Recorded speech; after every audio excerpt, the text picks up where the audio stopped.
Welcome to the first Friday Night Frenzy of sectional play. Alongside Andrew, I'm Rob, and we begin tonight's show with a matchup of one-loss teams. West Lafayette taking the trip down I-65 to face Western Rob, Boone. you would have thought it was week one given these mild temperatures outside. Just beautiful night nice, for weather. sure. But when it comes to the Red Devils, they suffered their first loss of the season last week against Central Catholic.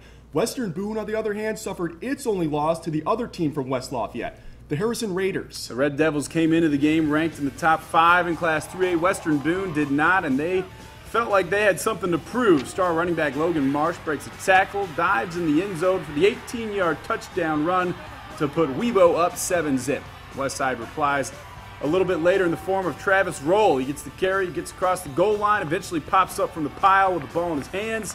But the Red Devils missed the PAT. We've seen that before. Webo's Nathaniel Bai lets it fly. Zach McMahon shows why he's a man, holds on to it after the big hit from Henry Terhune.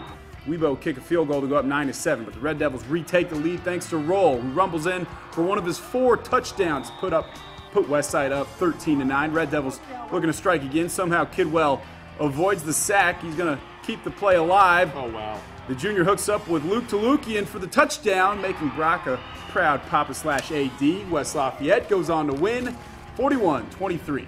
We head to Michigan Town, undefeated CC taking on Clinton Central. I felt like I watched this game in a library. It was quiet, already leading 7-0 in the first. The Bulldogs punting. Check out Ethan Schrader. He blocks Keenan Orr's attempt.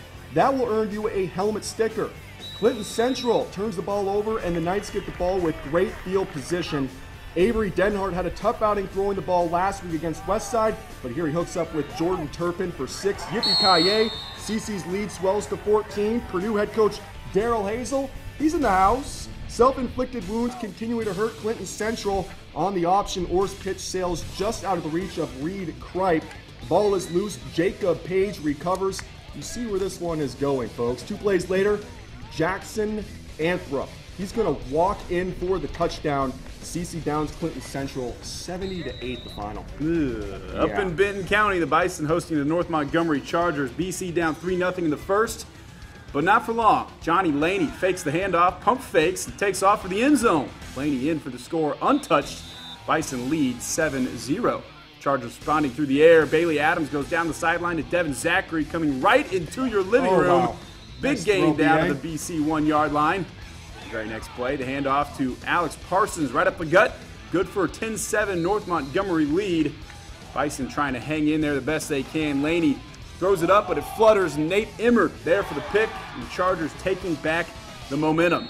Adams drops back on the ensuing possession, finds Isaac Fruits over the middle. Big pickup down inside the red zone. That would lead to an Adams QB sneak, and the Chargers are moving on. They'll take on the winner between Tipton and Twin Lakes. In a rematch of last week's thriller, Twin Lakes again hosting Tipton. Twin Lakes would limit Tipton to a Tyler Slack field goal on the first possession, and no one needed to pick up the slack on that kick. Indians ball now. Blake Bennington would take the snap and run over some teammates on his way to a huge gain before a touchdown-saving shoestring tackle. That would set up this play. Blake Bennington finding Bryce Bennington, who catches it at the 1-yard line, setting up first and goal. And on the very next play, Blake would take it again and again run into his teammates, but score. Mark Sanchez, take note. Now trailing 7-3, Blue Devil quarterback Kellen Woods would hit Sam Gutierrez for a nice gain, but they weren't out of the woods yet. See what we're doing here? Tipton would rely on Slack for another field goal, make it 7-6 in the first quarter, but Twin Lakes would avenge last week's loss by eliminating Tipton 33-12. Well, that does it for the first half of the Frenzy. 4 games down, a bunch more to go. Coming up, we'll make stops at Winnemac, Clinton Prairie, Attica, and North White. The 9-0 Pioneer Panthers hit the road for a sectional showdown with the 8-1 Vikings of North White. The Friday Night Frenzy continues right after the break. Stay with us. The Friday Night Frenzy is brought to you by Well, we're back on the Frenzy for our next stop. We head to White County, where the one-loss North White Vikings facing one of their toughest games of the season. North White handed their first loss of the season last week at Tri-Central. The schedule only getting tougher. The Vikings hosting the unbeaten Pioneer Panthers. North White would trail Pioneer 28-12 at the half, but look to turn it around. Pioneer's first possession, they handed off to Keith Nyes, and he has a good run, but Luke Diener is meaner. rips it Won't away. drive it That down. guy is everywhere for the Won't drive it Vikings. down. Rips it away. Vikings celebrate the spoils of their pillage, but after a 3-and-out, Pioneer would march right back down the field. Peyton Smith punch it in for the first score of the half.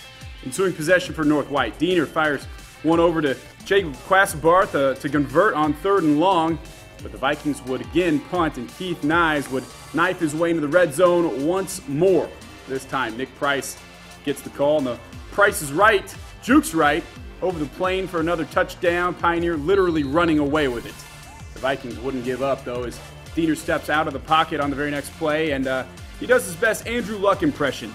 Scramble around for first down, convert another 3rd and long. He is literally a one-man wrecking crew. North White would need a lot in a hurry, though, to catch up, so they take to the air. Diener's picked off by Samuel Kaiser. He has a nice little return. Pioneer remains undefeated and easily advances past a really good North White team, 56-12. Let's check out some sectional action in Winnemac. Winnemac clearly showing they want to move on in this sectional. Matt Shorter getting the ball all night with a run up the middle for a Warrior first down. Shorter again. He goes wide, following Brant Howard, clearing the way. Shorter picks up another Warrior first down and gets in the red zone. This time, it's Drake Crafton following Howard. Shorter gets him there, and Crafton puts the nail in the coffin. Manchester trying to get down the field, but Colin McGee says, no way. He crushes the QB and finishes the Squires. Not going anywhere. Winnemac shuts out the Squires 34-0. We pick up the NJSP Tri-County sectional at halftime. Doesn't look good for Tri-County. North Judson getting the second half going in a big way, going around the outside, dancing around the Cavaliers defenders, toes the sideline, then runs in for a big 51-yard touchdown, but there is a flag on the play. Loser. Bryce Wild again, this time up the middle. He was a gang of Cavs on him, but he legs out, drags one a few extra yards. Changing up, Jordan Schultz goes around the opposite end. Nobody can catch him, and he runs in for another 6 points for the Blue Jays. Tri-County fought hard, but they fall short. Blue Jays with a big 57-0 win. Clinton Prairie hosting Frontier. The Gopher getting jiggy with it. Clinton Prairie leading 20-0, but just before the half, it's the Falcons who get on the board. Colt McCracken on the keeper. The Gophers would lead 20-6 at recess. The Falcons would get the ball to start the third, and they capitalize again. Daniel McCracken plunges in for the touchdown. Make that 20-12 Clinton Prairie. This one getting interesting. Casey Woods firing up his troops. His recipe for success, get the ball to Sam Schufeld. Sam I Am touches it not once, not twice, but all 7 plays the Gophers run. Eats some steaks, lifts some weights. Schufeld might be a sophomore, but the kid plays like a senior as he finds the end zone again here. Clinton Prairie gets it done 40-12. Coach Woods will join us later in the Coach's Corner. Carroll Cougars hosting the Seeger Patriots in the Class A Sectional 42. Opening kickoff, Patriots with a short kick, and they recover. A little bit of surprise there, but that would end later with a turnover on downs. Carroll's first possession. Cougars attack. QB Trey Philbrin will launch downfield, and he finds a familiar target. Johnny O'Valley takes it all the way to the house. Look, no one even near him. J.O.V. to the Takes house. it to the house. Cougars up 7-0. Later, the Cougar air game clicking. Philbrin passes towards the sideline to Devin Anderson. He goes for a first down and a little more. Nice blocking there on the outside. A couple plays later, O'Valley gets the handoff, goes up the middle for the score. Carroll advances 35-14. It was a dogfight game at Attica, who hosted Covington. QB Logan Harmison with the handoff to Owen Smith, who takes it to the outside and gets some space on the sideline where he's taken down and also takes down a Trojans coach. Oh my.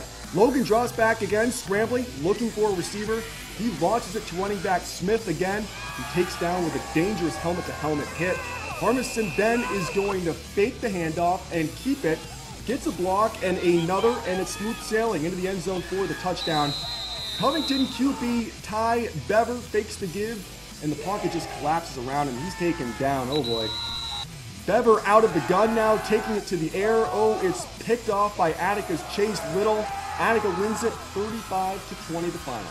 Down in Rockville, Week 9 rematch between the Rocks and the Fountain Central Mustangs. Fountain Central won that one with ease. This one a little different. Second quarter, Mustangs Mason McCollum sacks the Rockville QB. A little later on, Mustang QB Wade Bentley pump fakes, launches deep for Jake Van Cleve, who gets behind the Rockville D for the touchdown, 15-6, Fountain Central lead. Second half, Bentley with all day to throw, takes off on foot, picks up the first down. Fountain Central wins this one a lot closer than they probably expected, 15-12, the final score. That's all 11 games of our sectional edition of the Friday Night Frenzy. When we come back, Clinton Prairie head coach Casey Woods joins us in the Coach's Corner. That's right, the Gophers are moving on. We'll break down Clinton Prairie's W over Frontier with Coach Woods when we return.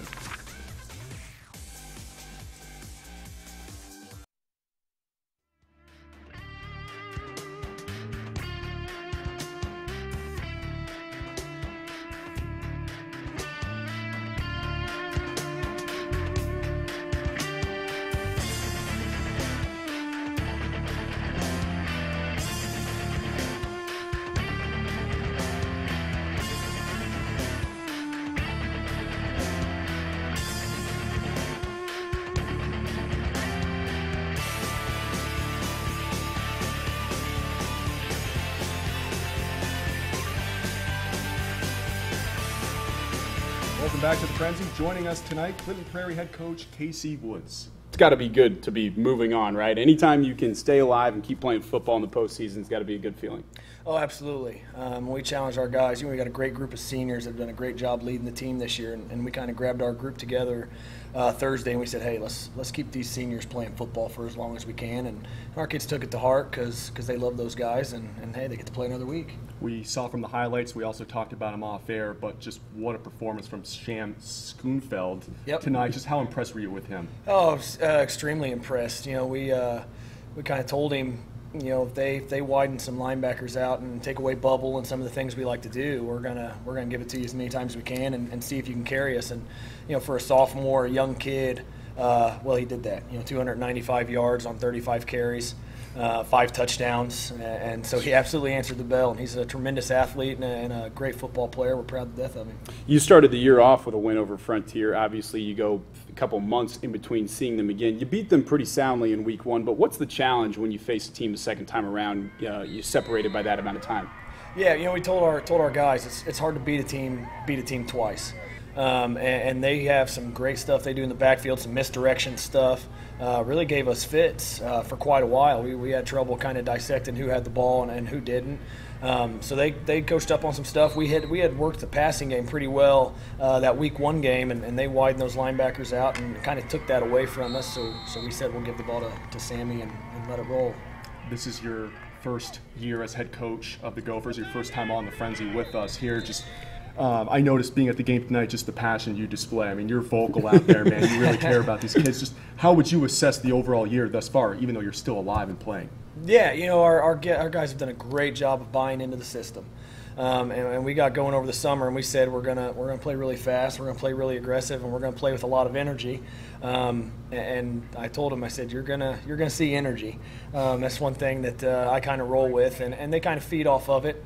And just how they've learned and how they've responded to that style of play has been terrific. So you know, I exude a lot of energy, they exude a lot of energy, and so far it's working for us. You didn't walk in. I mean, I'm sure you've answered 1,000 questions on this. You didn't walk into the easiest situation. A longtime coach resigns. Obviously, some of the players left the team last year. What was that like getting these kids to buy in? Because this turnaround has been excellent. Yeah, you know, we kind of told the guys in the first call-out meeting. You know, we were going to operate from a clean slate. Mm-hmm. You know, kind of when I interviewed, I asked, do we have great kids in the school? Does the community back their football program? And they said yes. And so we told the kids we're going to operate from a clean slate. We're going to give you guys all a chance to show who you are as a person and a football player. And they responded, did a great job. Well, it's been a really good year for you guys so far. Obviously, you have Carroll next week. That's a team you've already also beaten, so it should be interesting. Best of luck to you guys next round against Carroll. Thank you very much. Thanks for having us. You're very welcome. Make sure to check out our website, WLFI.com, and click on the sports tab for all highlights from tonight's games. Have a great night. We'll see you next week.